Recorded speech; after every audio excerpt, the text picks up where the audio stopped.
My wife's friends joked that my wife had a backup lover if I messed up. I laughed, smart. Then I walked over to the backup, handed him the $100 engagement ring, and said, "Tag in, buddy. She's all yours." The silence in the room was deafening. My name's Aaron Blake, and I'm 33 years old, which apparently makes me old enough to know better, but still young enough to screw up spectacularly. According to my fiancée Mira, well, ex-fiancée now, but we'll get to that, I was supposedly the luckiest man alive. She told everyone that. Her mom, her friends, the barista at Starbucks who couldn't care less, but had to listen anyway because Mira never met a captive audience she didn't like. Lucky me, right? Lucky Aaron Blake, who somehow managed to snag a girl way out of his league, or so the narrative went. I should have been grateful. I should have been on my knees thanking the universe for the privilege of her presence. Instead, I was standing in my own living room last night, surrounded by 15 of her friends, holding a tray of dollar store cheese cubes and wondering when exactly my life had turned into a low-budget reality show that nobody asked for. Let me paint you a picture of this engagement party, and I use the term party extremely loosely here. Mira had called it intimate when she pitched the idea 3 weeks ago, her eyes all sparkly and optimistic like she was planning something out of a Pinterest board. Intimate, in Myra's vocabulary, apparently meant cramming every single person she'd ever smiled at into our 900-square-foot apartment and calling it cozy. I called it what it actually was, cheap with snacks. We're talking Costco hummus, off-brand crackers, and a cheese platter that looked like it had been assaulted by a toddler with safety scissors. The champagne was Prosecco from Trader Joe's, because why spend money on actual celebration when you can spend it on, I don't know, literally anything else that Mira decided we needed for our aesthetic? I'd spent the entire week leading up to this disaster cleaning every surface in the apartment like I was prepping for surgery, cooking finger foods that nobody would appreciate, and, my personal favorite, polishing that godforsaken cubic zirconia ring that Mira had picked out herself. $100. That's what our eternal love was worth, apparently. When I'd suggested maybe saving up for something a little more, I don't know, permanent, she'd hit me with that smile that usually meant I was about to lose an argument I didn't know I was having. "Babe," she'd said, touching my arm in that way that was supposed to be affectionate, but felt more like a handler calming down a nervous horse. "This is so us. It's authentic. It's our vibe." Our vibe, as it turned out, was poverty with good lighting. But sure, I went along with it, because that's what you do when you're in love, right? You smile and nod and pretend that spending $100 on compressed carbon makes you a modern couple instead of just broke and bad at planning. The party itself was exactly the kind of social nightmare I'd been dreading. 15 people, all hers, by the way, because apparently my friends weren't vibe-appropriate for the occasion, filled every available corner of my living room, talking over one another about things I couldn't have cared less about if you'd paid me. Someone's new promotion, someone else's vacation to Tulum, a 30-minute debate about whether oat milk or almond milk was better for the environment that made me want to fake a medical emergency just to escape. I stood there the whole time like the world's most underpaid waiter, refilling drinks, offering napkins, smiling until my face hurt, and wondering if this was what the rest of my life was going to look like. Me, hovering on the edges of Myra's social circle, useful but not quite included. The thing about being engaged is that everyone suddenly has opinions about your relationship that they feel entitled to share. Myra's friend Jessica, yoga instructor, green smoothie enthusiast, definitely the kind of person who says namaste unironically, cornered me by the kitchen and told me how brave I was for locking down someone like Mira. Brave, like I'd wrestled a bear instead of just buying a cheap ring and asking a question. Another guy, somebody's boyfriend whose name I'd already forgotten, clapped me on the shoulder and said, "You're living the dream, man." I wanted to ask him which dream specifically, because mine usually involved less small talk and more personal space, but I just smiled and nodded like a good little fiancé. Mira herself was in her element, floating from group to group in that dress she'd bought specifically for tonight, the one that cost more than the ring. Not that I was keeping track, except I totally was. Laughing too loud at jokes that weren't that funny and touching people's arms in that performative way that meant she was performing for an audience. And I got it, I really did. This was her night, her moment, her chance to show everyone that she'd made the right choice, that Aaron Blake, Mediocre software developer with a decent credit score and a Netflix password he was willing to share was exactly the kind of guy she should be spending forever with. Then Liam opened his mouth, and everything went straight to hell in a handbasket made of awkwardness and wine-drunk honesty. Liam was one of Myra's friends from college, the kind of guy who thought being brutally honest was a personality trait instead of just being brutal. He had that look about him: khaki shorts in October, boat shoes without socks. Definitely peaked in his fraternity days and was still riding that high into his 30s. He'd been drinking steadily since he arrived, which I'd been tracking because I was the one refilling his glass and wondering when he'd hit the point of no return. Apparently, that point was right around the time everyone started getting sentimental and somebody suggested we do a toast. Liam stood up, swaying slightly, his glass raised high like he was about to deliver the Gettysburg Address instead of a drunk speech at a cramped apartment party. Everyone quieted down, turning to look at him with those expectant faces people make when they think something meaningful is about to happen.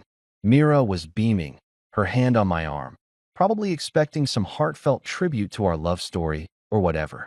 I was just hoping he wouldn't spill his drink on my carpet.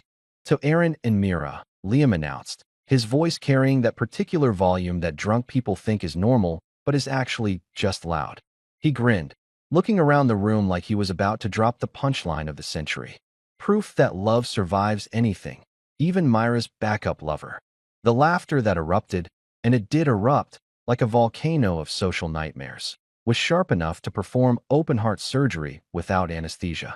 It sliced through the room, loud and bright, and absolutely devastating. People were doubled over, slapping their knees, raising their glasses in agreement like this was the funniest thing they'd heard all year. Maybe it was. Maybe I was the punchline nobody had bothered to warn me about. I froze, my hand still on my own glass, staring at Mira. This was the moment, right? The moment where she'd look horrified, where she'd shut it down, where she'd defend me or us or whatever the hell we were supposed to be. But she wasn't laughing. I'll give her that much. She was smiling. Not embarrassed. Not angry. Not even uncomfortable. Just smiling. Like this was all part of some script I hadn't been given, some inside joke that everyone was in on except me. And that was the moment, that exact, crystallized second of clarity, when I realized I wasn't the main character in my own engagement. I was the supporting role, the plot device, the guy who shows up, says his lines, and exists primarily to make someone else's story more interesting. I was the backup to my own life, and everyone in this room knew it except me. The laughter was still echoing in my ears when Liam decided that one verbal grenade wasn't enough for the evening. Apparently, he was going for a full-scale demolition of my dignity, and he had backup ammunition ready to go. He turned, swaying on his feet like a palm tree in a hurricane, and winked, actually winked, at this guy standing near the kitchen counter. Evan. Myra's friend, Evan. The so-called college buddy she'd always insisted was like a brother to her, which should have been my first red flag because nobody talks about their actual brother as much as Mira talked about Evan. Evan was one of those guys who looked like he'd been assembled in a lab specifically to make other men feel inadequate. Tall, symmetrical face, the kind of jawline that probably had its own Instagram following. He worked in finance, which meant he wore suits that cost more than my car payment and somehow made talking about interest rates sound like foreplay. Mira had introduced us about 6 months into our relationship at some brewery in Brooklyn where the beer cost $14 and came in glasses the size of shot glasses because apparently that's artisanal now. "This is Evan," she'd said, her hand lingering on his arm just a second too long. "We go way back." The way she'd said it, way back, had made my stomach twist even then, but I'd pushed it down because I was trying to be the cool boyfriend, the secure guy who doesn't get jealous of his girlfriend's male friends because that would be toxic masculinity or whatever. But right now, watching Liam wink at Evan like they were sharing some hilarious secret that I was the butt of, I felt my jaw tighten so hard I thought my teeth might crack. The muscle in my cheeks started twitching, that involuntary thing that happens when you're approximately 3 seconds away from either crying or committing a felony. "Come on, Evan," Liam said, loud enough that the entire room could hear, his arm extended toward Evan like he was presenting evidence in court. "You've always said if Aaron messes up, you're next in line." He said it like it was common knowledge, like this was something they'd all discussed at length, probably over drinks I wasn't invited to. at places I didn't know about. Next in line, like Mira, was a job opening, and there was a waiting list of candidates ready to submit their applications the second I screwed up. The room erupted again. More laughter, more clapping. Someone actually whistled like this was a sporting event and Liam had just scored the winning point. My stomach flipped like a bad pancake on a dirty griddle. That sick, heavy feeling that starts in your gut and spreads outward until your whole body feels wrong. I looked around the room at all these people, Myra's people, who were laughing like this was the entertainment portion of the evening, like my humiliation was the dinner theater they'd paid admission for. Myra's hand was suddenly on my arm, her fingers digging in just slightly, and she leaned in close, her voice low and urgent. "Liam's drunk," she whispered, her breath hot against my ear. "Just ignore him, babe. He doesn't know what he's saying." Her tone was soothing, practiced, the same voice she used when she was trying to calm me down after a bad day at work or when she wanted me to agree to something I definitely didn't want to do. It was her management voice, and the fact that she was using it on me right now instead of on Liam, who was currently destroying our engagement party, told me everything I needed to know. "Oh, I'm ignoring plenty," I said, pulling my arm away from her grip and turning to look at her directly. "Really look at her. Mainly how you're blushing right now." And she was. Her cheeks were flushed pink, creeping down her neck, and it wasn't from the cheap Prosecco. It was from being called out, from having whatever arrangement she had with Evan exposed in front of everyone, from the uncomfortable recognition that her backup plan was no longer a secret. She opened her mouth to say something, probably another placating lie, another "you're overreacting" or "you're being dramatic." But I was already standing up, pushing back from the couch with enough force that the coffee table screeched against the hardwood floor. The room went quiet, that sudden hush that happens when people sense that the entertainment is about to get really good or really uncomfortable, and they're not sure which, but they're definitely not leaving. I grinned. Not a happy grin. I grinned the way a person grins when they've just realized they've been playing a rigged game and they're about to flip the whole table over. I grinned just enough to make everyone in that room uncomfortable, to let them know that I was done being the punchline, done being the guy who smiles and nods and pretends everything is fine when it's clearly, catastrophically not fine. "Smart joke, Liam," I said, my voice carrying across the silent room. "Backup lovers. That's very practical, actually. Very modern. Who needs traditional vows and commitment when you can have a waiting list? It's like having a reserve parachute, right? Super smart planning." I could see people shifting uncomfortably now, their smiles fading, unsure if I was playing along or having a breakdown. Honestly, I wasn't sure either, but I was committed to finding out. I walked straight toward Evan, who had gone completely still, his drink frozen halfway to his mouth, his eyes wide like a deer that had just realized it was standing in the middle of the highway. He was trapped between the kitchen counter and the wall, and as I approached, I could see him calculating whether he could escape, but there were too many people in the way and I was moving too fast. When I reached him, I pulled the ring box from my pocket, that stupid, cheap little box with the cubic zirconia ring that represented our vibe, and held it out to him like I was presenting a gift. "Tag in, buddy," I said, my voice cheerful, almost friendly, like I was doing him a favor. "She's all yours." The silence that followed was biblical. I'm talking Old Testament, pillar of salt, plague of locusts level silence. You could have heard a fruit fly gasp. You could have heard someone's eyelashes blink. The entire room had turned into a freeze frame. Everyone locked in place, their expressions ranging from shock to horror to barely suppressed glee at the drama unfolding in front of them. Myra's face had drained of all color, gone from flushed pink to ghost white in approximately 2 seconds. Her mouth was open, frozen in the middle of whatever protest she'd been about to make, and her eyes were darting between me and Evan like she was watching a tennis match played with her entire future. Evan himself had gone pale too, his polished finance bro composure completely shattered. The ring box sat in his hand. He'd taken it reflexively when I'd offered it, and he was staring at it like it might explode. Liam, the instigator of this whole disaster, nearly dropped his drink, Prosecco sloshing over the rim of his glass onto his boat shoes, and for once in his life, he looked like he regretted opening his mouth. I smiled wider, looking around the room at all these people who'd been laughing 30 seconds ago. "Relax, folks," I said, spreading my arms wide like a game show host revealing the grand prize. I'm just helping facilitate your little rotation plan here, making it official, streamlining the process. I turned back to Evan, who still hadn't moved, hadn't said a word. You've been waiting in line, right? Consider this your promotion. Congrats on the engagement, buddy. Hope you like cheap jewelry and surprise backup candidates. Then I walked to the door, my door, in my apartment, paid for by my paycheck, and opened it wide, letting in the cold October air and the sounds of the street below. I stood there, one hand on the doorknob, and gestured toward the exit like a bouncer at the world's saddest club. Party's over, I announced to the room. Exits this way. Please make your way through the shame. It's unavoidable, but try not to track it on the carpet. Nobody moved at first. They just stood there, looking at each other, waiting for someone else to make the first move to break the spell. Then Jessica grabbed her purse, mumbling something about an early morning, and that was all it took. The dam broke, and suddenly everyone was moving at once, grabbing coats and bags, avoiding eye contact, filing past me toward the door like I was taking attendance at the funeral of my own relationship. 10 minutes. That's how long it took for the knocking to start. I'd barely had time to close the door behind the last departing guest, some guy whose name I never learned who'd muttered sorry, man, as he shuffled past me, before the inevitable began. Except knocking is way too polite a word for what was happening to my door. This was pounding.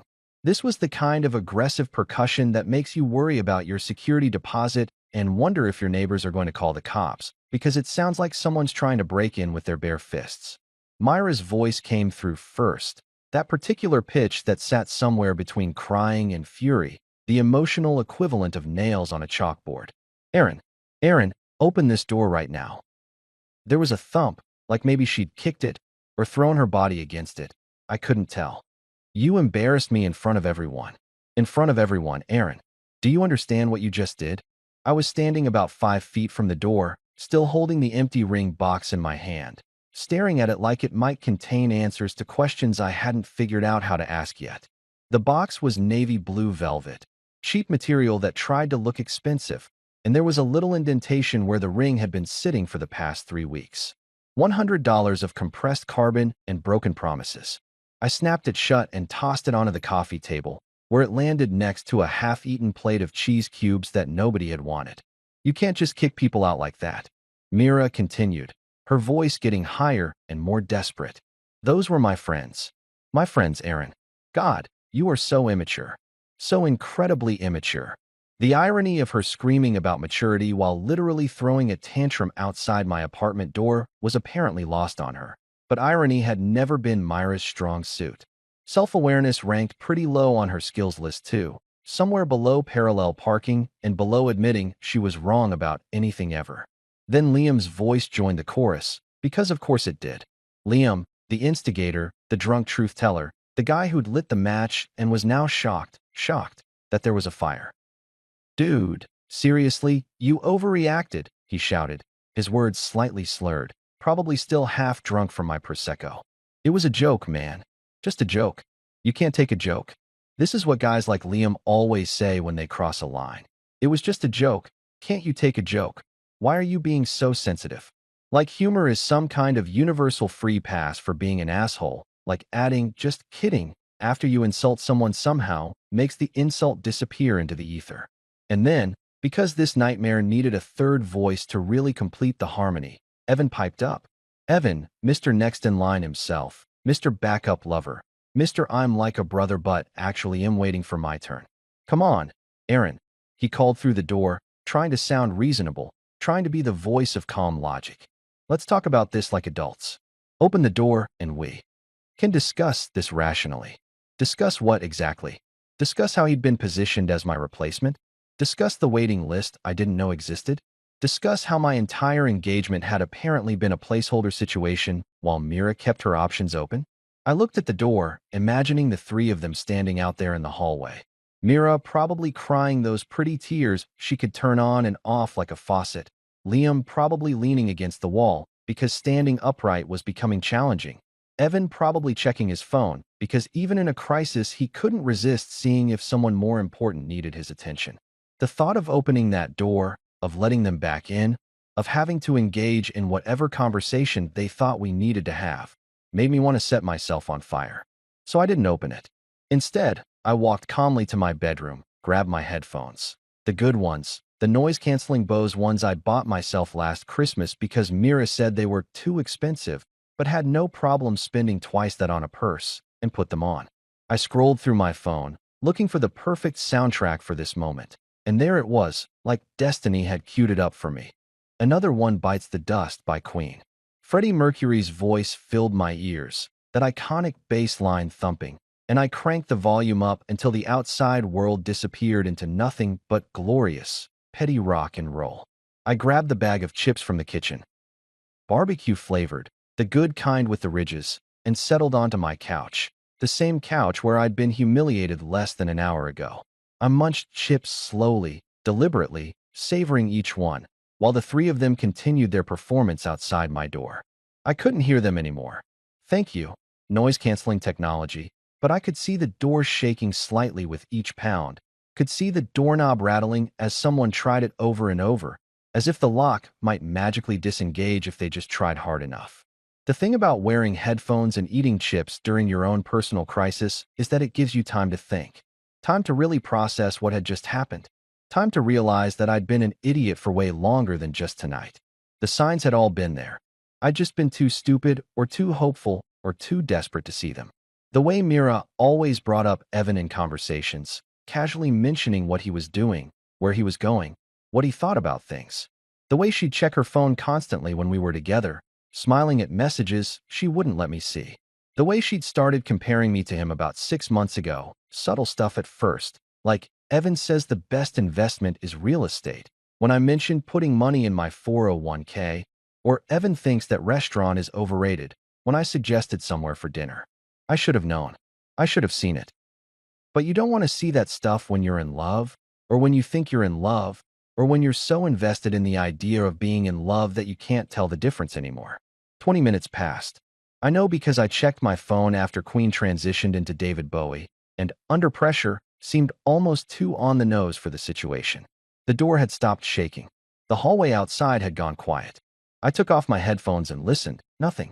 Just the normal sounds of the building, the hum of the refrigerator, the distant sound of someone's TV through the wall. They'd given up. They'd actually given up and left. The silence that followed wasn't just quiet. It was profound. It was the kind of silence that feels physical, like you could reach out and touch it. It was sweet, glorious, peaceful silence, the kind I hadn't experienced in months because Mira always had to have noise, TV on, music playing, talking constantly about nothing and everything. I sat there in my silent apartment, surrounded by the debris of the worst engagement party in human history, and felt something unexpected, relief. I finished my chips. I drank a beer.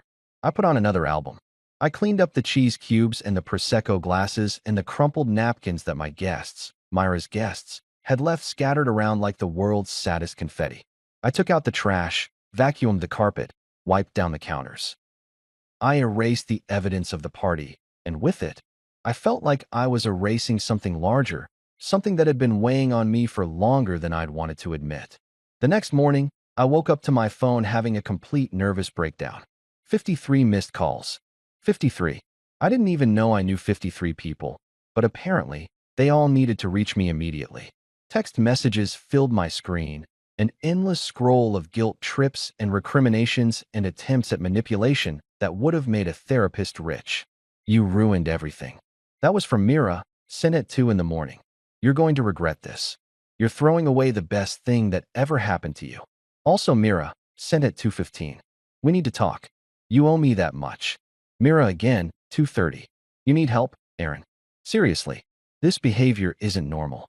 Jessica, the yoga instructor, apparently appointed herself as Myra's therapist by proxy. Bro, that was harsh, but also kind of legendary. Unknown number, probably someone from the party whose contact I'd never saved. And then, my personal favorite, the piece of resistance that made me laugh so hard I nearly spilled my coffee. I'm staying at Evans for now. Hope you're happy. From Mira, sent at 6 in the morning. She was staying at Evans. At Evans' place. Mr. Next in line. Mr. Backup Lover. The guy who was supposedly just a friend, just like a brother, nothing to worry about. She'd probably been packed and ready to go before she even left my hallway last night. Hell, Maybe she'd had a bag stashed at his place already, just in case. I laughed until my sides hurt, until tears ran down my face, until I had to set my coffee down because I was shaking too hard to hold it. The sheer audacity of it, the absolute predictability, the confirmation of everything that had been painfully obvious to everyone except me. It was almost beautiful in its honesty. So I did what any rational person would do. I blocked her. Just hit that button and watched her contact disappear from my phone like she'd never existed. Then I blocked Evan. Then Liam. Then I went through my entire contact list and deleted every single person who'd been at that party, everyone who'd laughed, everyone who'd known and hadn't told me, everyone who came with drama attached like luggage I hadn't packed. Peace at last. My phone went quiet. My apartment stayed silent. And my playlist sounded so much better without the background noise of someone crying in my hallway. By the time sunrise rolled around, I'd already made 3 decisions that would define the rest of my week. First, I was never eating barbecue chips for breakfast again. My stomach was staging a protest that felt like a small revolution. Second, I was keeping the coffee maker because I bought it and Mira only pretended to like coffee anyway. She mostly just took Instagram photos of it and then let it go cold. Third, and most importantly, I was calling a locksmith before Mira figured out that her key still technically worked and decided to let herself in for round 2 of the Drama Olympics. I found a 24-hour locksmith service on Google. 5 stars, 200 reviews. A guy named Rick who answered on the second ring and sounded way too cheerful for 6 in the morning. Rick's Locks, we rock around the clock, he said, and I had to respect the commitment to the rhyme even if it made me want to hang up immediately. I told him I needed new locks installed as soon as humanly possible, preferably yesterday, definitely before my ex-fiancée remembered she had a key and access to my stuff. Say no more, brother, Rick said, like he'd heard this story 1,000 times before and probably had. Breakup special, I can be there in 45 minutes. Standard deadbolt, 150. You want the premium? 200. And if you want the whole door rekeyed with the fancy pick-resistant cylinder, we're looking at 300. Give me the works, I said, because if I was going to do this, I was going to do it right. $300 felt like a lot until I remembered that Mira had spent $400 on a throw pillow last month. A throw pillow, she'd said, was essential for the feng shui of the living room. The feng shui of a pillow. I should have known then that I was dating someone who lived in an alternate dimension where normal logic didn't apply. Rick showed up in 30 minutes, not 45, which immediately made him my new favorite person. He was exactly what you'd picture when you think locksmith at dawn. 50-something, thick Brooklyn accent, tool belt that looked like it had seen some things, and a coffee thermos the size of a small child. He took one look at my door, one look at my face, and nodded knowingly. Rough night, he asked. Engagement party went south, I said. Say no more. He patted my shoulder like a coach sending a player back into the game. Let's get you fortified, my friend. Nobody's getting through this baby without your permission. And just like that, Rick became my therapist, my life coach, and my security consultant, all rolled into one guy with a drill and an understanding of human nature. Best $300 I ever spent. Watching him install those new locks felt like watching someone perform surgery on my life, cutting out the infected parts, replacing them with something stronger, something that actually worked. He gave me 3 new keys, showed me how the deadbolt was basically Fort Knox in door form, and refused to take a tip because, in his words, you're going to need that money for the legal fees, trust me. After Rick left, I stood in my apartment, my name on the lease, my furniture that I'd bought before Mira had even moved in, and felt something shift. This was my space. Mine. Not ours. Not hers. Mine. And it was time to make that official. I started packing her stuff at around 8 in the morning, fueled by spite and the 3 cups of coffee I probably shouldn't have had on an empty stomach. I grabbed garbage bags from under the sink, the big black contractor bags, because I wasn't messing around with those flimsy kitchen ones, and headed for the bedroom.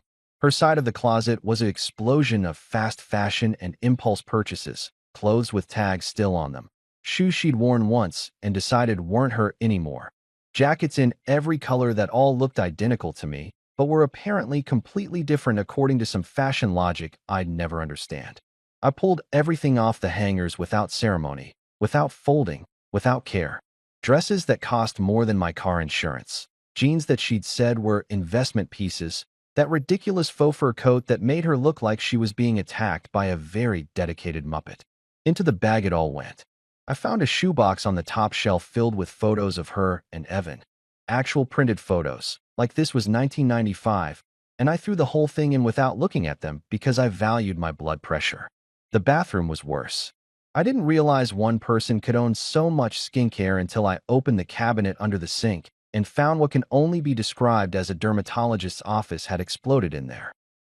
Serums and essences and toners and moisturizers and eye creams and face masks, and something called snail mucin that I refused to think about too hard. There was an entire drawer, labeled skincare, in her little label maker handwriting, and it was packed so full that I had to wrestle it open like I was defusing a bomb made of beauty products. I grabbed a box from the recycling bin, one that had held the air fryer I'd bought last month that she'd said was too aggressive for vegetables, whatever that meant, and started loading everything in. Each bottle felt like a tiny middle finger, a little piece of evidence that she'd been planning to stay, to build a life here, to merge our stuff until everything was ours instead of mine and hers.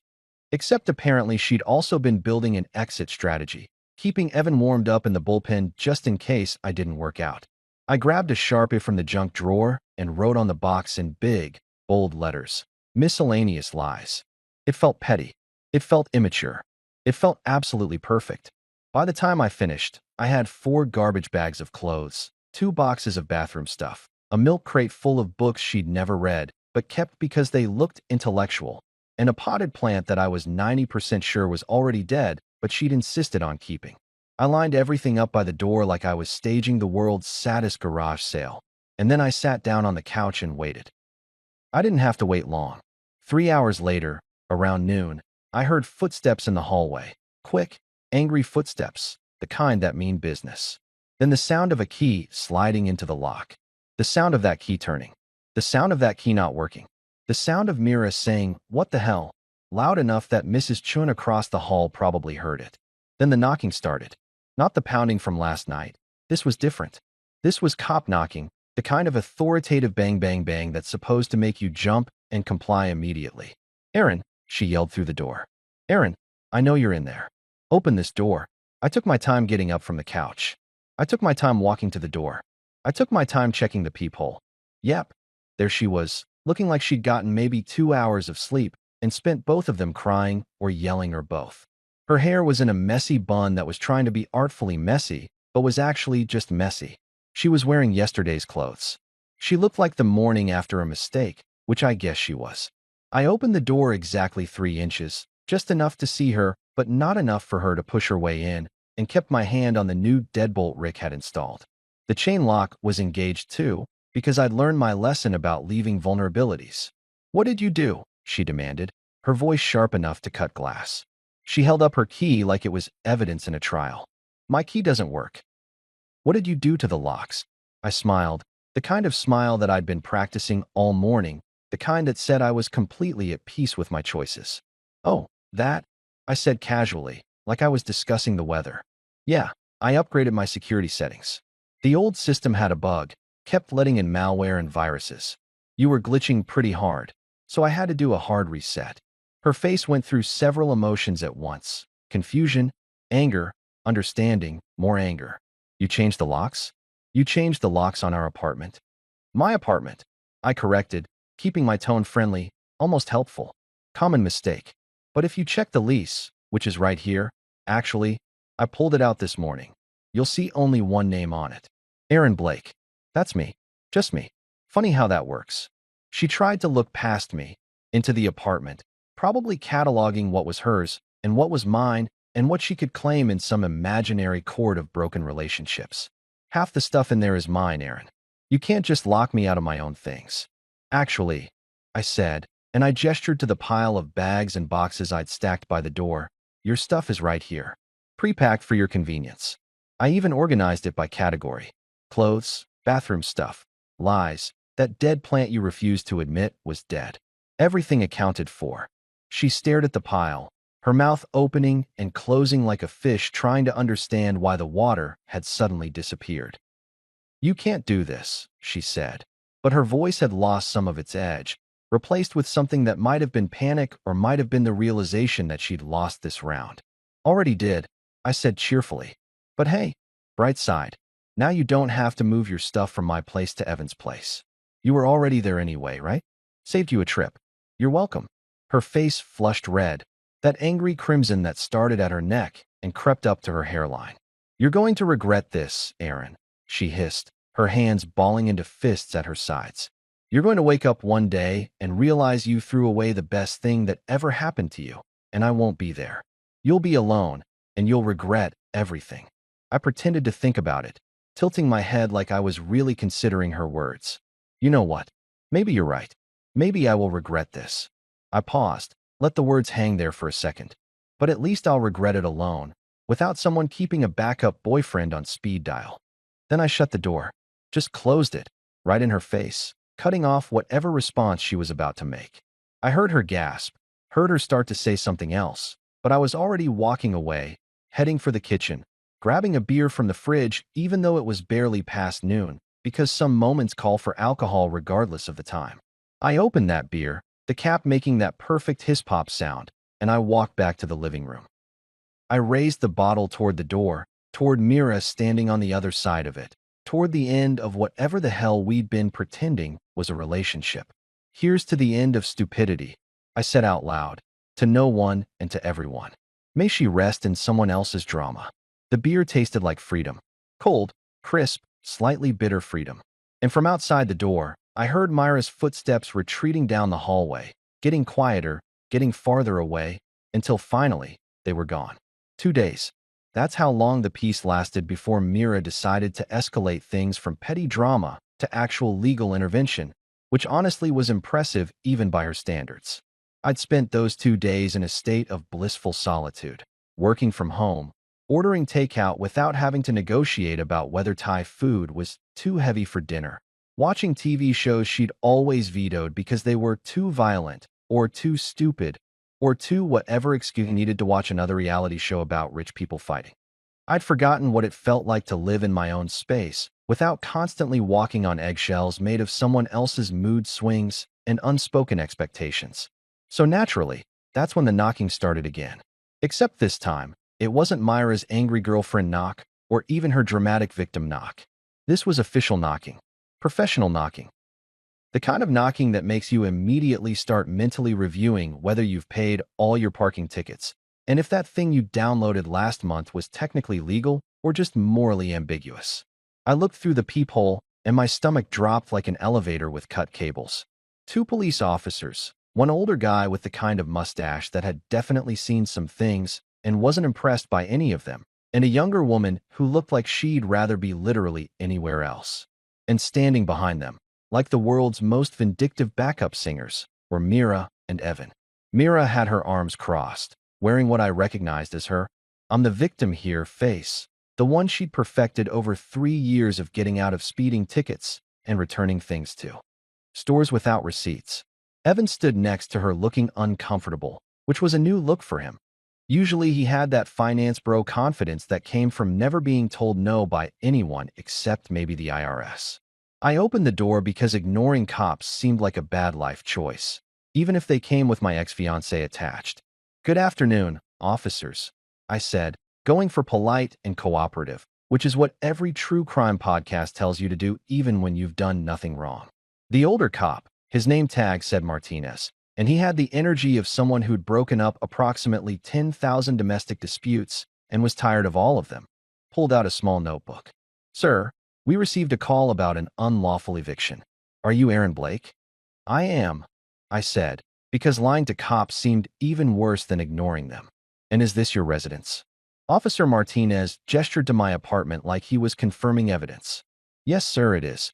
My name's on the lease. I pay the rent. I even paid the security deposit, which I'm probably never getting back, because the landlord's going to claim normal wear and tear was actually intentional damage. But that's capitalism for you." The younger officer, Rodriguez, according to her name tag, looked like she was trying not to smile. Martinez just sighed the sigh of a man who knew this call was going to take longer than his break would allow. "Ms. Chun here claims you locked her out of her home and are withholding her property. MS." Chun. I looked at Mira, eyebrows raised. Is that what we're doing? Formal names? Okay, cool. Well, Officer Martinez, Miss Chun and I were engaged until approximately 2 days ago when I discovered she had a backup boyfriend waiting in the wings like an understudy in the world's worst Broadway show. I gestured to Evan, who had the decency to look at his shoes. That's him, by the way. Evan, the understudy. He's in finance.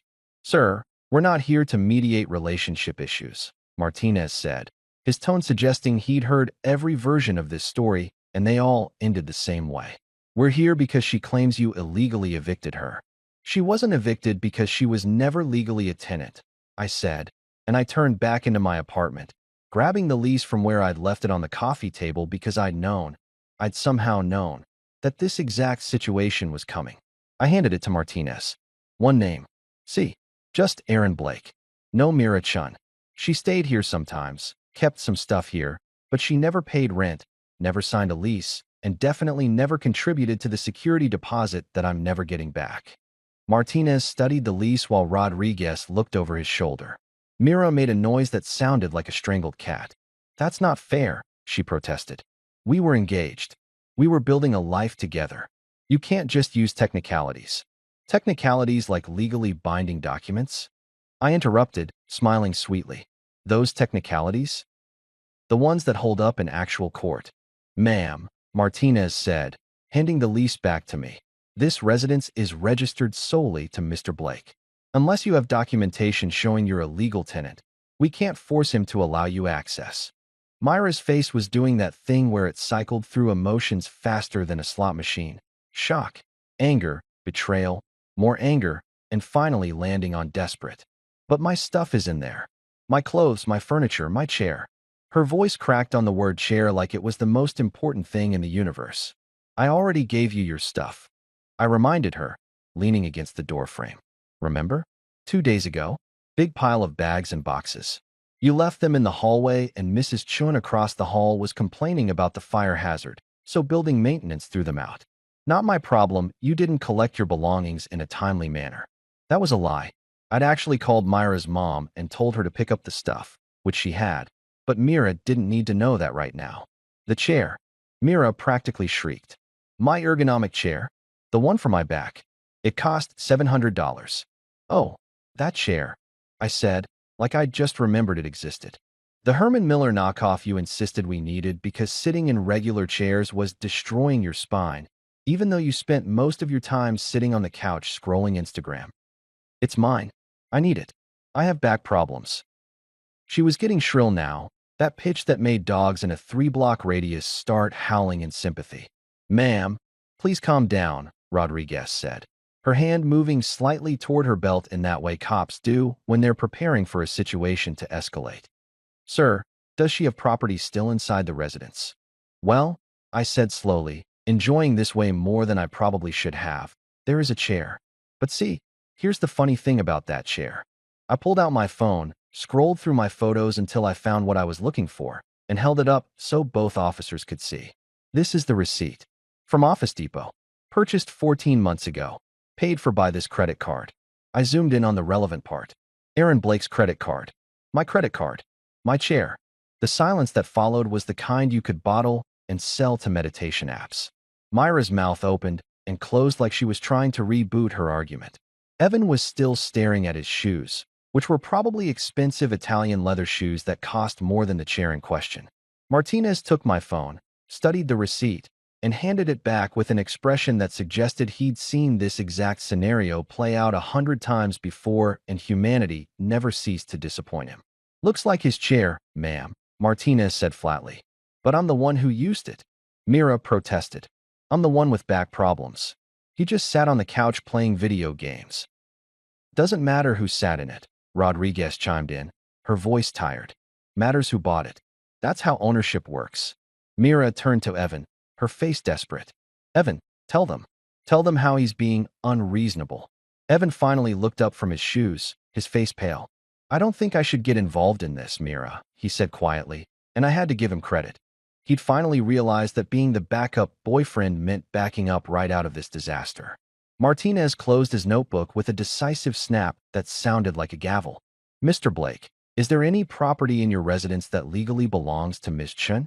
And I'm talking legally. Purchased by her, documented as hers, not just things she used. I pretended to think about it, tapping my chin.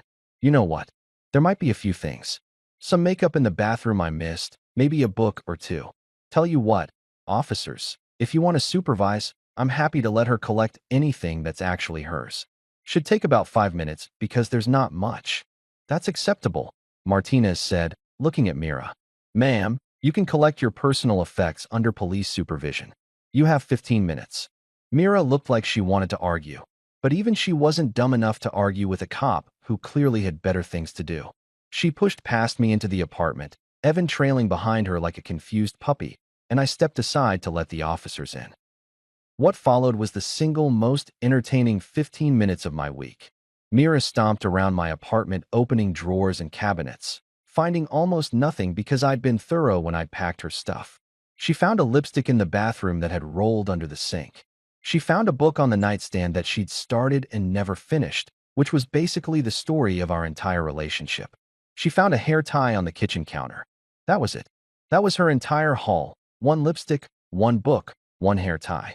She kept looking at the chair, that stupid ergonomic chair that had become the symbol of everything she'd lost, and I could see her brain trying to figure out if there was any argument she could make, any loophole she could exploit. But Martinez was standing right there, arms crossed, mustache unmoved, and even Mira wasn't crazy enough to try to steal furniture in front of a cop. When the 15 minutes were up, Rodriguez gently escorted her toward the door. Mira stopped in the doorway, turned to look at me, and said with all the venom she could muster, "You're heartless, Aaron. Absolutely heartless." I leaned against my chair, my $700 chair that I'd bought with my own money, and shrugged. "Nah," I said, smiling. "Just single." And then I shut the door for the second time in 2 days, leaving Mira standing in the hallway with a lipstick, a book, and the realization that she'd played a game and lost spectacularly. 3 days of blessed silence followed the police incident, and I was starting to believe that maybe, just maybe, Mira had finally gotten the message and moved on with her life. I should have known better. I should have remembered that Myra's specialty was never the direct approach. It was the indirect, passive-aggressive, make your life difficult from a distance approach that she'd perfected over years of dealing with people she didn't like but couldn't directly confront. In college, when her roommate had eaten her yogurt, Mira hadn't confronted her. She'd left anonymous notes in increasingly aggressive fonts until the roommate moved out. When a coworker had gotten a promotion she thought she deserved, Mira hadn't complained to HR. She'd started subtle rumors about the woman's qualifications until everyone questioned whether she was really qualified at all. Mira didn't fight with fists or even with words most of the time. She fought with whispers and implications and the kind of strategic manipulation that would make Machiavelli take notes. So when my phone rang at 2 in the afternoon on a Thursday and the screen showed Mrs. Lopez landlord, I should have known immediately that Mira had found a new angle of attack. But I was naive, still riding the high of my recent victories, and I answered cheerfully like an idiot who hadn't learned his lesson about hope. "Aaron, honey," Mrs. Lopez said, and I could hear the stress in her voice immediately. Mrs. Lopez was 60-something, Puerto Rican, ran the building like a benevolent dictator, and baked cookies for tenants at Christmas. She'd never called me honey in a stressed tone before. This was bad. "We need to talk about your apartment." My stomach dropped. "What about my apartment?" "I've been getting complaints," she said, and I could hear papers shuffling on her end. Anonymous complaints. About noise. Screaming. Fighting. Weird smells. Someone called the management office 3 times yesterday, saying there's been constant disturbances from your unit. I looked around my apartment, which at that exact moment contained me, a half-eaten sandwich, and reruns of The Office playing at a reasonable volume. "Mrs. Lopez, I've been working from home. Alone. The loudest thing that's happened in here this week was me laughing at a meme. I can show you my call logs. I haven't even had anyone over." She sighed, long and deep, the sigh of a woman who'd dealt with tenant drama for 30 years and could smell bullshit from a mile away. "I believe you, Aaron. I do. But corporate doesn't care what I believe. They care about complaint logs. And right now, your apartment has 3 formal complaints filed against it in 24 hours. That's more than the party boys on the fourth floor who actually do play music until 3 a.m. Let me guess, I said, abandoning my sandwich because my appetite had suddenly vanished. These complaints are anonymous? No names attached. Anonymous tip line, she confirmed, which I told corporate was probably someone with a grudge, but they don't want to hear it. They want an inspection. Next week, Tuesday at 10 a.m. I have to walk through, document everything. Make sure you're not running a meth lab or a fight club or whatever they think you're doing based on these complaints. I closed my eyes and counted to 10, which is what my therapist in college had told me to do when I felt rage building, back when I could afford therapy and before I'd spent all my money on an engagement ring that lasted approximately 3 weeks. It's my ex-fiancée, I said. Has to be. We broke up last week. She's been trying to make my life hell. This is exactly the kind of thing she'd do. I figured as much, Mrs. Lopez said, her voice softening. Listen, I'll do what I can, but you need to make sure that apartment is spotless on Tuesday. No dishes in the sink, no weird smells, no evidence of anything that could possibly be construed as violating your lease. Corporates looking for excuses to raise rent or push people out. They'd love a reason to claim lease violation and start eviction proceedings. Eviction? Over anonymous complaints that are obviously fake. Welcome to modern property management, honey. Cover your ass, keep your head down, and I'll try to smooth this over on my end. She paused. And Aaron, change your Wi-Fi password, just in case. After she hung up, I sat there on my couch staring at my sandwich like it might contain answers to questions I didn't want to ask. This was psychological warfare. This was Mira realizing she couldn't get to me directly, couldn't take my stuff, couldn't force her way back in, couldn't use the cops to intimidate me. So she'd gone for the next best thing, trying to get me evicted from my own apartment. It was genius in a deeply twisted way. Anonymous complaints were nearly impossible to disprove. How do you prove a negative? How do you prove you weren't making noise when the complaint says you were? It was her word against mine, except her word was anonymous and could be anything she wanted it to be. I opened my laptop and checked my building's tenant portal, which I normally ignored because who actually reads those except people with too much time on their hands? Sure enough, there were 3 complaints filed against my unit in the past 48 hours. Loud arguing and screaming heard at 11 p.m. on Tuesday. I'd been asleep at 11 p.m. on Tuesday. Strong chemical smell coming from unit, possibly drugs or cleaning products. I'd taken out my trash that morning. If anything, my apartment smelled like the lavender air freshener I'd bought specifically because it didn't smell like anything Mira had ever chosen. Constant foot traffic in and out of apartment at all hours, suspicious activity. I'd literally had 0 visitors since the engagement party disaster. The only foot traffic had been me walking to and from my own front door. It was impressive, really, in a sociopathic kind of way. Mira had figured out exactly how to weaponize the system against me. She couldn't attack me directly anymore, so she'd found the pressure points: my housing, my stability, my ability to just exist peacefully in my own space, and she was pressing them systematically. This wasn't about getting me back or winning some argument about who was right and who was wrong. This was about punishment. This was about making sure that if she couldn't be happy, I couldn't be happy either. I could feel the anger building, that hot, tight feeling in my chest that made me want to punch something or scream or drive over to Evan's place where she was supposedly staying and have it out once and for all. But that's what she wanted. That's exactly what she wanted, for me to react, to escalate, to do something that would give her ammunition for more complaints, more drama, more evidence that I was unstable or dangerous or whatever narrative she was building. So I made a decision right there, sitting on my couch with my abandoned sandwich and my laptop full of false accusations. If Mira wanted chaos, I would give her the opposite. If she wanted to wage war with whispers and anonymous complaints, I would fight back with documentation and peace, so aggressively peaceful it would make Switzerland look aggressive. She wanted me to crack? I would be so calm, so collected, so impossibly reasonable that there would be nothing for her to work with. I opened a new document on my laptop and started typing. Incident log, apartment 3B, tenant Aaron Blake. I documented everything. The engagement party disaster with dates and times. The police visit with the officers' names and badge numbers. The complaints Mrs. Lopez had mentioned with screenshots from the tenant portal. I downloaded my calendar showing my work-from-home schedule. I pulled up my credit card statements showing I'd had zero social activities, zero guests, zero anything that could possibly support the idea that I was running some kind of suspicious operation out of my apartment. Then I started calling witnesses. My coworker Dave, who I'd been on Zoom calls with until midnight on Tuesday when I was supposedly screaming and fighting. Hey man, weird question, but if someone asked you what I was doing Tuesday night at 11 p.m., what would you say? Dave laughed. Dude, you were on that client call with me until like 11:30. What? Just need to document some stuff. Can you email me confirmation of that? Just like, hey Aaron, confirming we were on a work call Tuesday night from 9 p.m. to 11:30 p.m. or something. You getting sued or something? Or something. I'll explain later. Just send the email. Yeah, man, no problem. I called my neighbor across the hall, Mrs. Chun, different Mrs. Chun, no relation to Mira despite the coincidence that had confused Officer Martinez. She was 80-something, heard everything, saw everything, and had opinions about everything that she wasn't shy about sharing.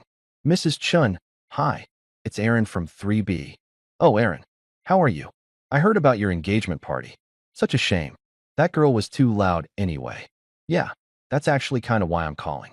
Have you heard any noise from my apartment lately? Like in the past week? Noise? From your place? Honey, I hear everything in this building.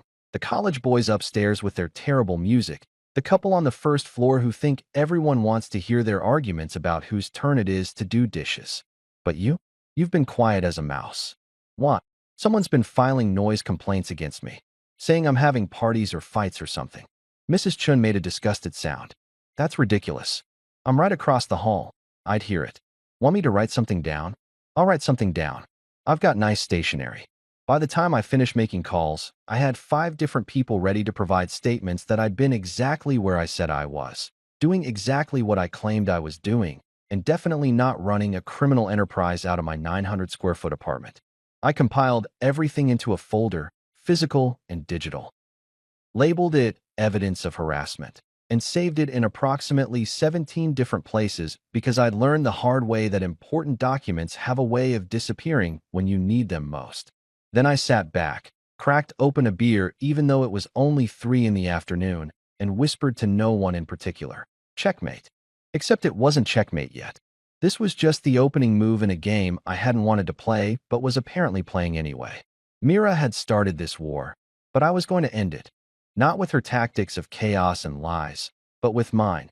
Documentation, truth, and peace so aggressive it would make her anonymous complaints look like the desperate flailing of someone who'd already lost. I've never been the kind of guy who runs to lawyers at the first sign of trouble.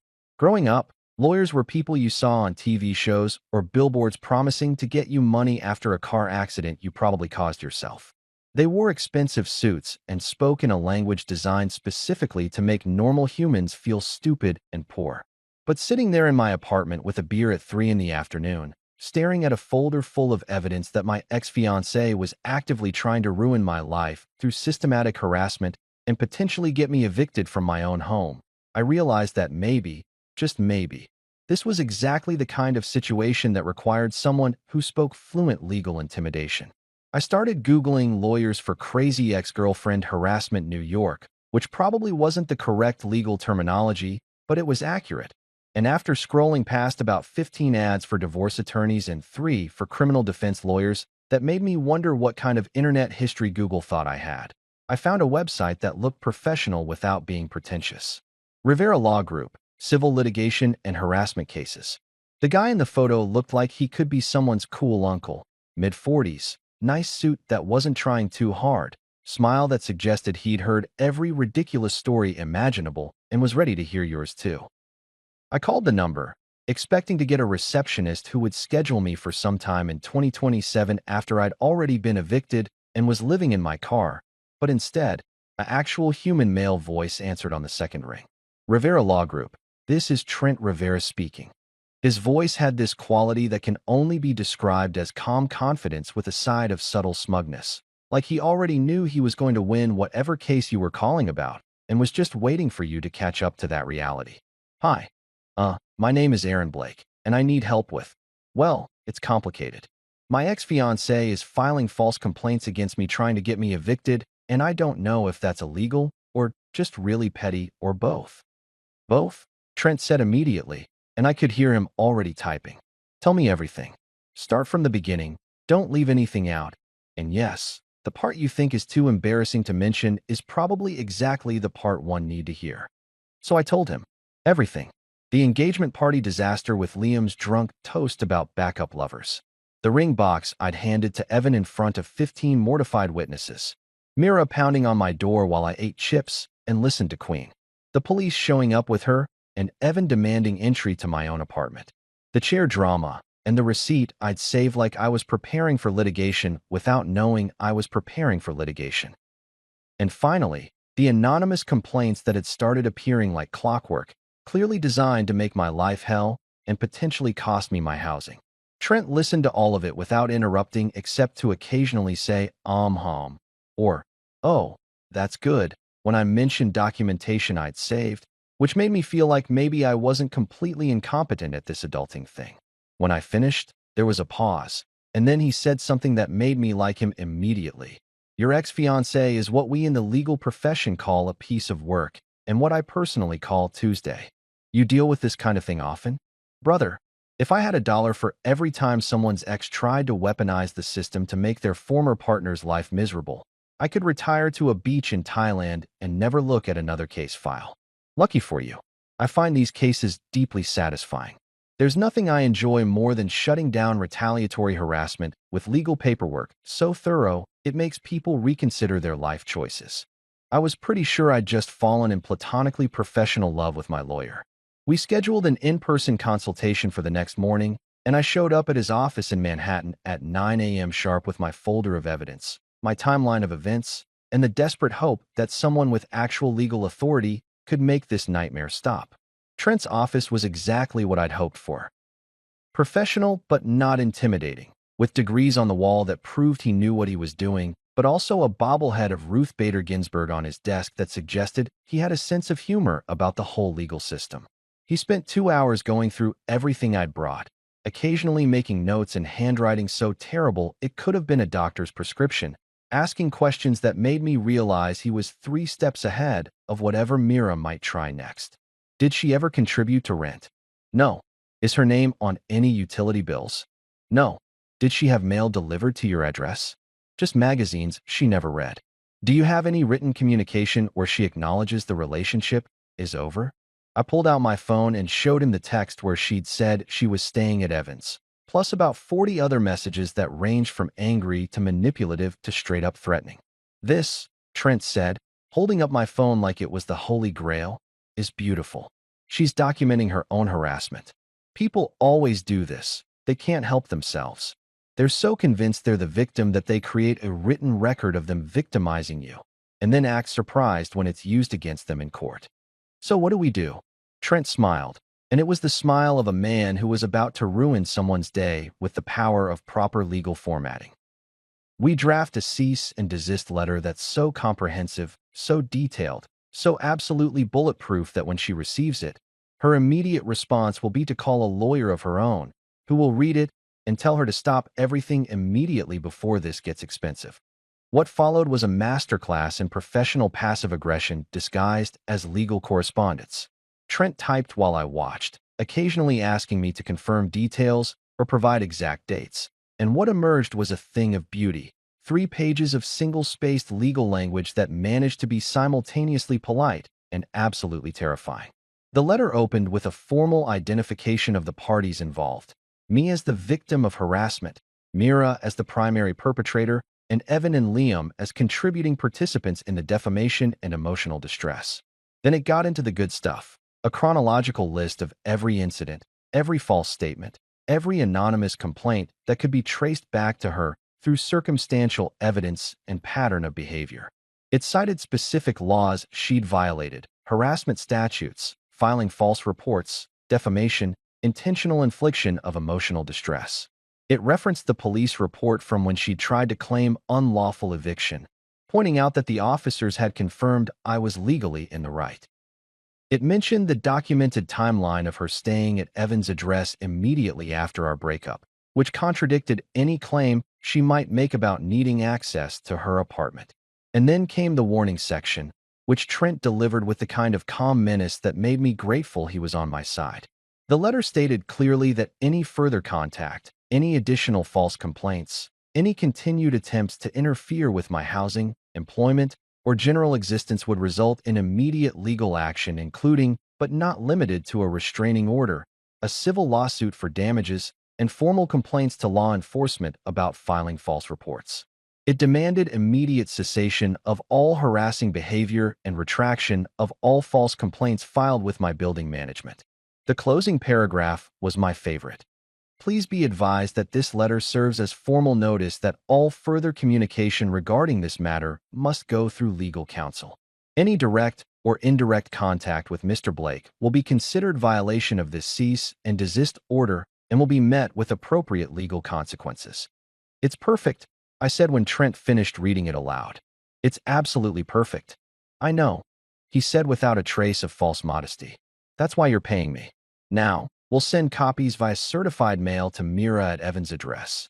Yes, I already looked it up in public records. And to Evan himself, since he's been participating in this harassment. We'll also send one to Liam at his address because, drunk or not, he initiated the public humiliation that started this whole mess. What about my landlord? Way ahead of you. Trent pulled up a separate document.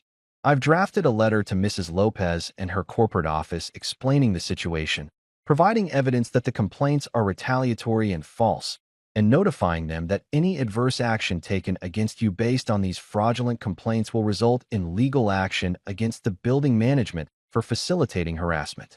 Basically, we're putting everyone on notice that this is a legal matter now, not just personal drama.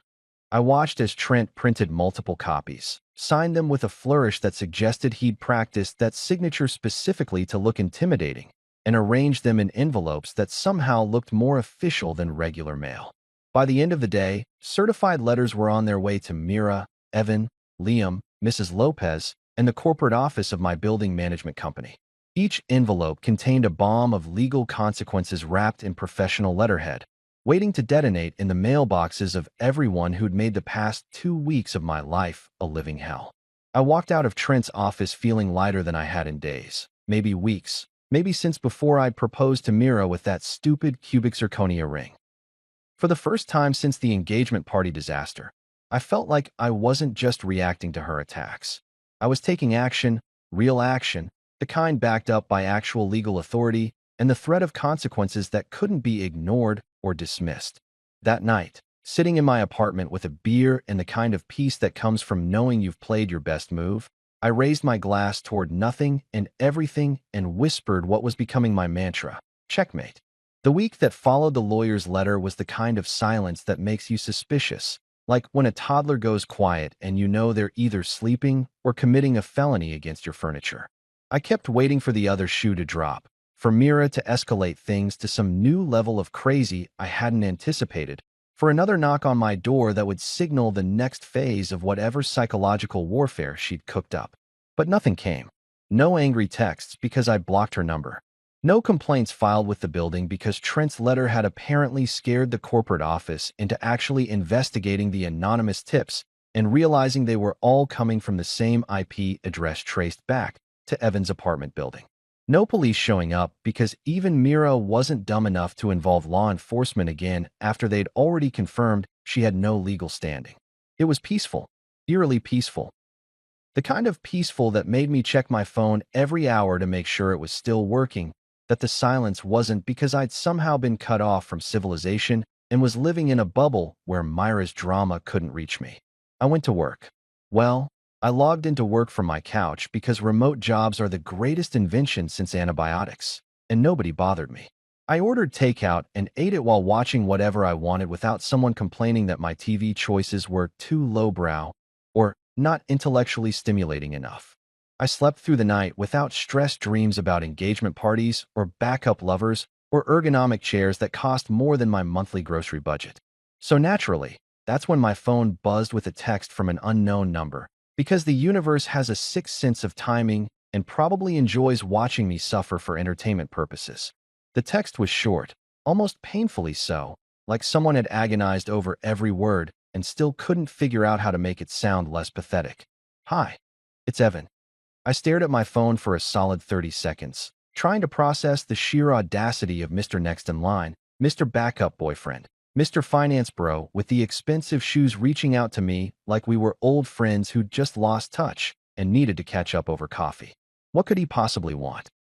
What combination of circumstances had led him to think that texting me was a good idea, a smart move, anything other than a spectacularly bad decision that would end poorly for him? The second text came through before I could formulate a response. I'm done. She's crazy. Sorry for everything. And there it was, the inevitable conclusion that anyone with half a brain could have seen coming from a mile away.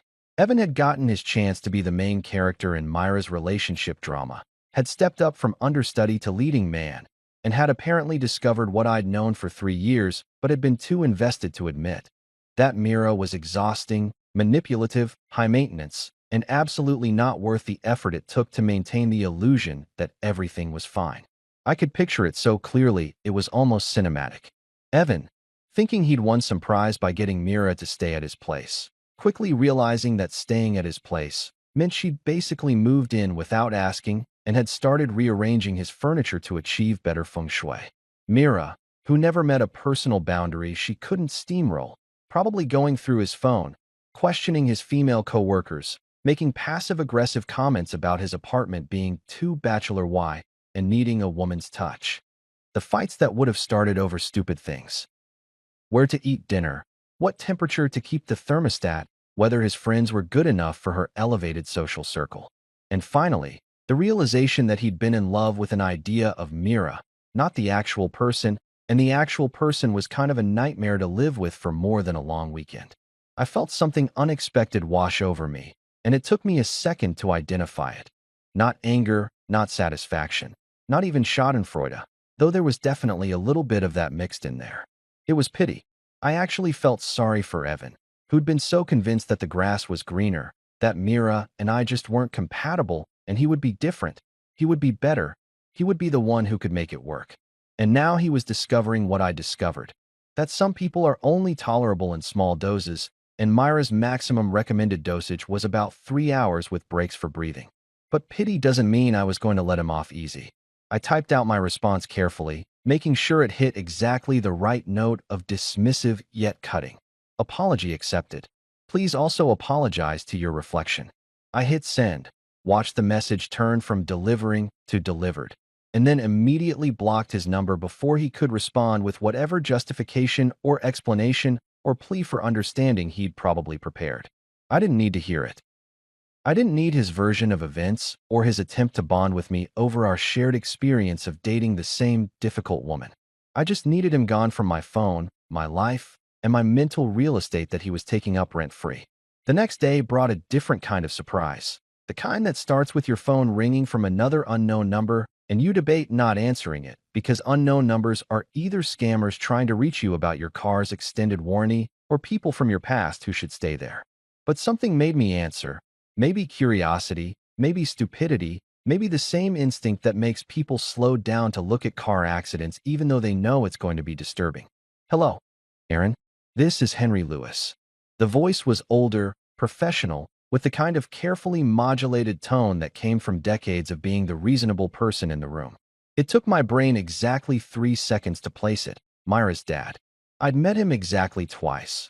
Once at a family barbecue where he'd grilled me about my career prospects and retirement planning, and once at Christmas where he'd given me a book about personal finance that I'd never read. He was a CPA, liked golf, drove a Lexus, and had opinions about the stock market that he'd share whether you asked or not. Mr. Lewis, I said, because even in the middle of a breakdown of his daughter's relationship, some habits of politeness die hard. How can I help you? His voice was smooth, practiced, the tone of someone who'd made a career out of convincing people to see things his way. Aaron, I'm calling about a delicate matter.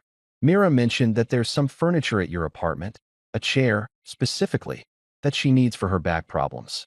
She says you're keeping it out of spite. I had to admire the framing of that sentence. Not furniture she left behind, or furniture she claims is hers, but furniture that she needs, as if medical necessity somehow created ownership.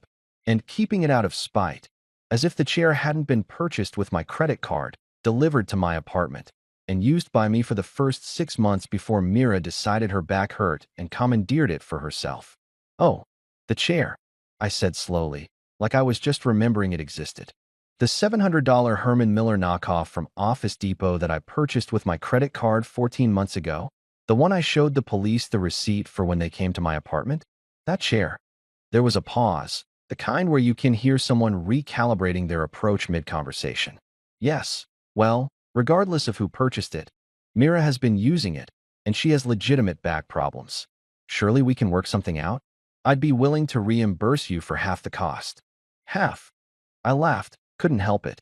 Mr. Lewis, with all due respect, that's not how ownership works. I bought the chair. It's my chair. If Mira wants it, she can buy it from me for the full purchase price. Another pause, longer this time. I could picture him sitting in his home office with the mahogany desk and the law degree framed on the wall, even though he was an accountant, not a lawyer, trying to figure out if I was serious or negotiating. You want her to buy her own chair back from you? It's not her chair. It never was her chair. It's my chair that she happened to sit in a lot. And yes, if she wants it that badly, she can Venmo me $700 and I'll will it out to the curb for pickup. Otherwise, it stays where it is, in my apartment, under my ass while I work. The silence that followed was so profound, I actually checked to make sure the call hadn't dropped. Then, finally, let me call you back. He hung up, and I sat there feeling petty and vindicated in equal measure. Was I being ridiculous about a chair? Probably. Was the chair worth $700 of spite? Absolutely not. Was I going to stand my ground anyway because this had stopped being about furniture and started being about principle? You're damn right I was. 10 minutes later, 10 minutes, which meant Mr. Lewis had called Mira, they'd argued about it, and he'd decided it was easier to just pay me than to deal with his daughter's drama. My phone chimed with a Venmo notification. $700 from Henry Lewis. The notes section said simply, "For the chair." I stared at that notification for a good 30 seconds, a smile spreading across my face that would have made the Grinch proud. Then I stood up, grabbed the chair that had somehow become the symbol of my entire failed relationship, and wheeled it toward my front door. I didn't bubble wrap it. I didn't protect it. I didn't do anything except roll it out into the hallway and text Mr. Lewis from the unknown number he'd called from. Chair is outside apartment 3B. Ready for pickup. Then I went back inside, locked my new locks, and watched from the peephole as, 20 minutes later, Mira showed up with Evan trailing behind her like a pack mule. She looked at the chair sitting there in the hallway, looked at my door like she was debating knocking, and then decided against it. Smart choice. She grabbed one armrest, Evan grabbed the other, and they hauled that stupid ergonomic chair down the hallway toward the elevator without ever looking back. I poured myself a drink. Whiskey this time, the good stuff I'd been saving, and raised my glass toward the door, toward the hallway where the chair had been, toward the end of the stupidest transaction I'd ever been part of. Cheers to pain relief, I whispered, for both our backs. The days following the great chair transaction of 2025, which is absolutely what I was calling it now because it deserved a title that matched its absurdity, settled into something I hadn't experienced in approximately 3 years. Normalcy. Not the fake normalcy where you're pretending everything is fine while your relationship slowly circles the drain like water in a clogged sink, but actual, genuine, peaceful normalcy where the most dramatic thing that happens in your day is deciding between Thai food and pizza for dinner and choosing both because you're an adult with disposable income and no one to judge your life choices. I went to work without someone texting me every hour asking when I'd be home or complaining that I was spending too much time on projects that weren't us. I cleaned my apartment on my own schedule instead of according to Myra's arbitrary standards that changed based on whether she was in a good mood or had seen something on Pinterest that made her feel inadequate about our living space. I bought groceries without having to navigate the minefield of Myra's constantly evolving dietary restrictions that ranged from nothing processed to only organic, to we're doing keto now, to actually carbs are fine, but gluten is poison, depending on what wellness influencer she discovered that week. It was glorious. It was peaceful. It was everything I hadn't realized I'd been missing because I'd been too busy trying to be the perfect boyfriend/fiancé to notice that I'd stopped being myself somewhere along the way. But of course, the universe couldn't let me have peace without one final attempt at dragging me back into the drama. because apparently my life was a TV show that needed to wrap up all its loose plot threads before the season finale. This attempt came in the form of a text message on a Saturday afternoon while I was doing absolutely nothing productive, laying on my couch in sweatpants that had seen better days, eating cereal directly from the box like a college freshman, watching YouTube videos about people building tiny houses that I would never build because I lived in an apartment in New York and also because I had zero carpentry skills. My phone buzzed, and the screen showed a message from a number I deleted but apparently hadn't blocked. Liam. The instigator. The drunk truth teller. The guy whose joke at my engagement party had set off this entire cascade of disasters like he'd knocked over the first domino in a line that spelled out, "Your life is a mess," when they all fell down. The text was short and reeked of someone who'd been told by multiple people that they needed to apologize but didn't actually understand why. Bro, sorry for that joke at your party. Didn't know things were bad between you and Mira. My bad.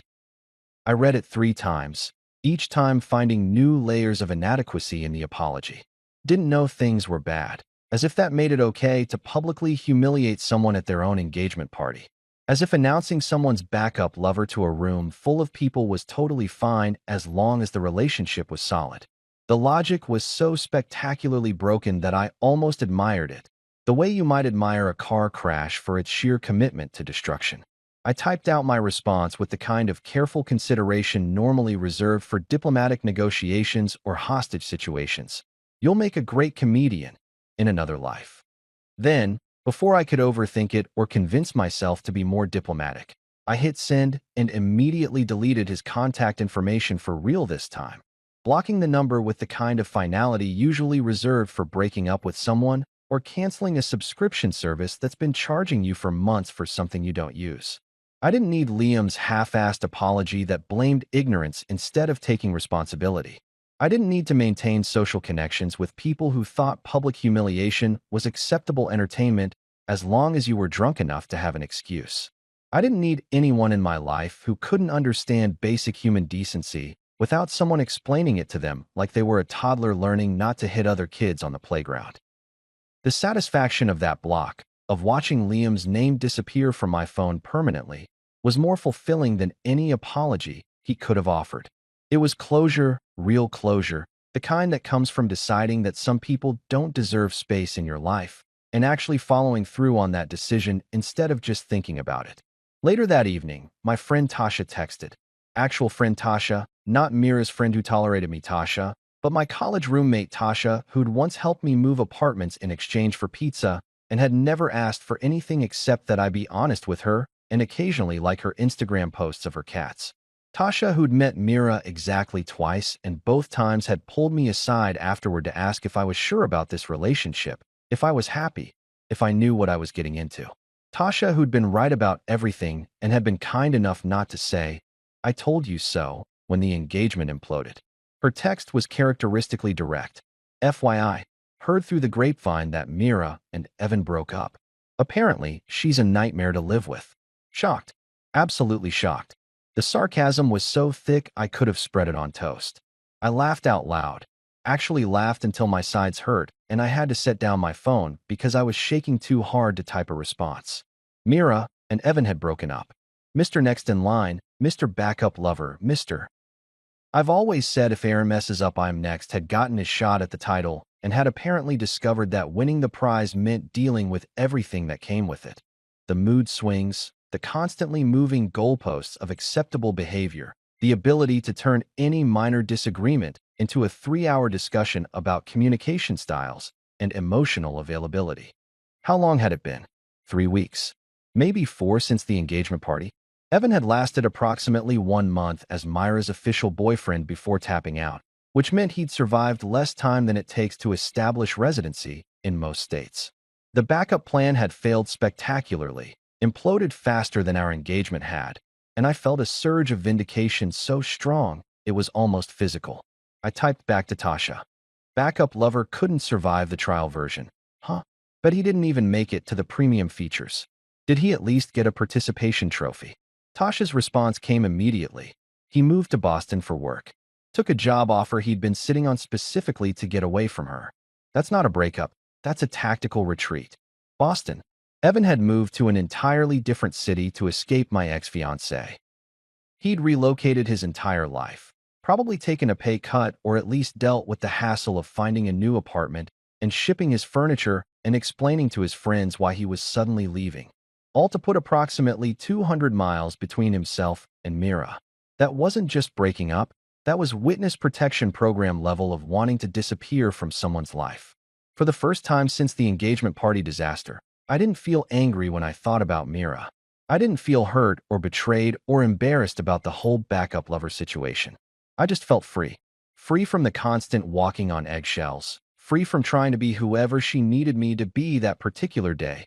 Free from the exhausting mental gymnastics of convincing myself that all relationships were this hard and I just needed to try harder and communicate better and be more emotionally available or whatever the current self-help terminology was for. Your partner is actually just kind of a nightmare, and no amount of personal growth is going to fix that. Freedom's weird. It doesn't sound like triumph or celebration or anything dramatic that you'd see in a movie. It sounds like silence. Comfortable, peaceful silence where you're not waiting for the other shoe to drop or bracing yourself for the next argument or checking your phone every 5 minutes to see if you've somehow screwed up without realizing it. It smells like air freshener, the lavender kind that I'd bought specifically because it didn't smell like anything Mira had ever chosen, mixing with the scent of actually being able to take out the trash on my own schedule without someone commenting that I was forgetting again, even though I'd literally only put it in there that morning. I looked around my apartment, not ours, just mine, and cataloged all the small changes that had happened since the engagement party.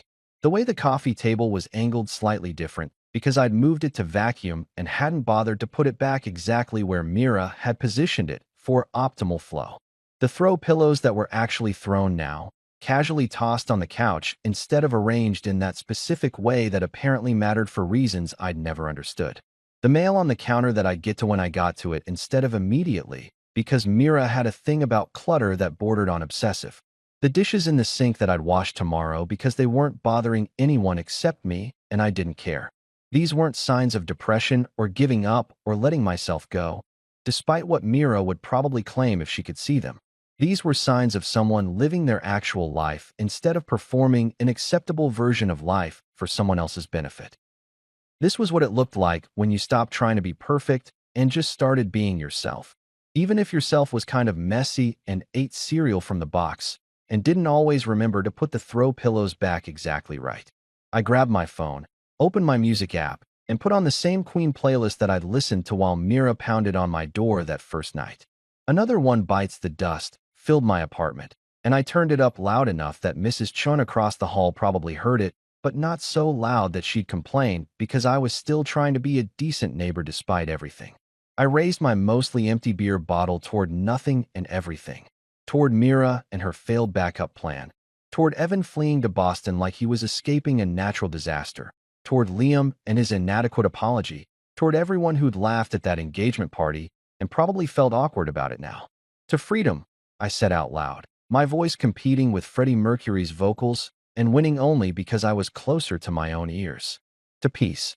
To throw pillows that don't have to be perfect. To dishes that can wait until tomorrow.